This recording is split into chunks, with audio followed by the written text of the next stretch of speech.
sida qof looga dhigo mid si aad ah ku jecel si ka soo horjeeda sida dad badan aaminsan yihiin jacaylka waa la control karaa tan macnaheedu wuxuu yahay si ula ka ah ayaad qof soo jiidan kartaa ugana dhigi kartaa mid ku jecel isla markaana aad jacayl ugu abuuri kartaa haddii aad raacdo isla markaana aad samayso ficilada saxda ah ee loo baahan yahay ka hor inta aanad qofka ka dhigin mid ku jecel waxa waajib ah inaad dareenkiisa soo jiidato wax kastaba ha kugu qaadatee waa inaad qofka tustaa inaad gebi ahaanba ka duwan tahay dadka uu hadda yaqaano samee wax qofka tusaya inaad dadka ka duwan tahay isla markaana waxaas taa noqdaan wax fiican oo muhiim ah tusaale ahaan uga waran qaar ka mid ah tayooyinkaaga waaweyn ee aad leedahay si aan toos ahayn intaa kadibna saaxiibo aad wadaagtaan oo idinka dhexeeya si positive ah kaaga hadlaan markaad maqan tahay tani waxay si saa'id ah u kordhinaysaa fursadda uu qofku kugu jeclaanayo haddii aanad ku guulaysan inaad sidaas samayso samee waxyaabo kale oo special ah oo qofka dareenkiisa soo jiita u soco qaab ka duwan qaabka dadka kale u socdaan u hadal si ka duwan sida dadka kale u hadlaan u labisa qaab ka duwan qaabka dadka kale amaba samee ficil kasta oo si fudud loo ilaawi karin hadafka aad leedahay talaabadan koowaad ma aha inaad qofka ka dhigto mid ku jecel balse ujeedku waa inaad ka dhigto mid ku xasuusta oo aad dareenkiisa qabsato qofna ma jeclaa in la diido kadib markaad qabsato qofka dareenkiisa ee aad aqoon u yeelato waxa labaad ee ay tahay inaad samaysaa waa inaad qofka dareen badan siiso isla markaana aad ammaan badan ugu qubayso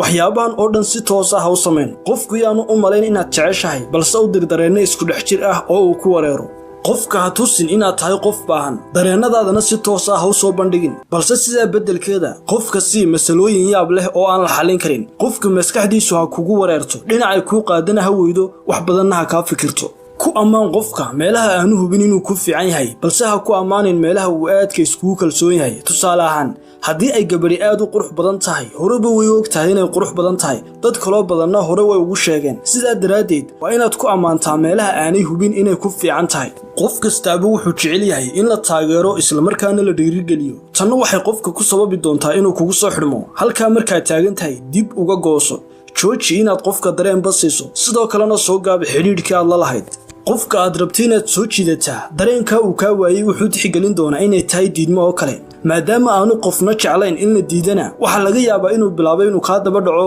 oo uu ku cayrsado hadafka aad leedahay waa inuu noqdaa sidii qofkan aad jeceshahay kaaga daba dhici lahaa xaggii aad adigu ka daba dhici lahayd waa inaad qofka u dirtaa dareenno iyo farriimo isku dhex jir ah ilaa aad ku qasabto inuu kaa daba dhaco u beddel xiisahan jacayl halkaa markaad taagan tahay adeegso saaxiibada iyo asxaabta aad wadaagtaan u dir asxaab aad wadaagtaan si ay si cajiib ah kaaga hadlaan marka ay qofka la joogaan bilow inaad tayooyinkaaga fiican aad mid ugu soo bandhigto qofka hortiisa tayooyinkaaga fiicani maaha kuwa aad adigu aadka iskugu jeceshahay balse waa kuwa qofka taargetka ku ahi aanu lahayn tusaale ahaan haddii qofka taargetka ku ahi uu aad u xishood badan yahay waxaa suurtagal ah in kalsoonida naftu ay aad u cajiib geliso tayooyinka kalena waa sidaas oo kale haddii qofka taargetka ku ah ee aad beegsanaysaa uu waxoogaa kaa rajo dhigo mar kale dib ugu laabo adigoo waxoogaa dareenaha tusaya isla marka uu haddana bilaabo inuu rumaysto inaad jeceshahay dib uga gooso mar kale ficiladan isku dhex jirka ahi waxay qofka aad beegsanayso ku cadaadin doonaan inuu wakhtiga inta ugu badan kaa fikiro isla markaana uu la yaabo sababta aad sidan u samaynayso halkaa markaad joogto qofku wuxuu bilaabi doonaa inuu si aad ah kuugu soo xidhmo intaa wixii ka dambeeyana waxaad u sheegan kartaa inaad jeceshahay waxaan rajaynayaa in muuqaalkani